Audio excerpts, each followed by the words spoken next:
چې کله د خاوند د ښځې سره مینه یې که نه نو د پلار کرای نه پرېږدي. د پلار کرای دا وایي زه د پلار کره ځم نو دی وایي نه به ځي. دا دومره بېوقوف وي دا ښځه چې خاوند سره په دې خبره جګړې کوي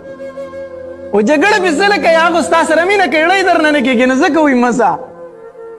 او چې دا کم یو تې تنګ وي دا وایي زه د پلار کره ځم نو وایي ځه وره کېږه سړیه پړه کې وایي خدای مې دې ستا نه خلاص کړي چېرته اډو راځمه نو هغه ورته وایي ځه ځه. خو چې کوم خاوند ښځې ته وایي مه ځه د پلار کره نو پوه شي چې دا خاوند په دې ښځه باندې څه دی مین دی او هلته یې ډېرو شپو ته نه پرېږدي نو دا خاوند په دې ښځه باندې څه دی مین دی. د هغه بعضې بېوقوفه که پکې جنګ کوي د خاوند سره ته مې د پلار کره نه پرېږدي کوي چا خو دا خبرې په تا پسې کوي په تا باندې تهمت لګولی دی. او زه چې د خبرې نه خبر شوم که نه چې د نبي علیه صلات وسلام مینه زما سره ولې هغه شانتې نشته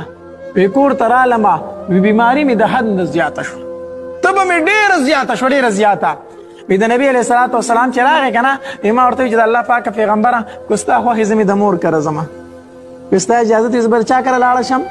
د مور کره لاړه شم. نبي علیه صلات وسلام راته وویل چې لاړه شه لاړه شه. قسم په الله چې د نبي علیه السلام دې ټکي چې لاړه شه ماله بیمارۍ کې نوره اضافه وکړه. وی ځکه چې نبي علیه صلات وسلام ته به چې کله مو ما وویل چې زه د پلار کره ځمه نو نبي علیه صلات وسلام به راته فرمایل چې حمیره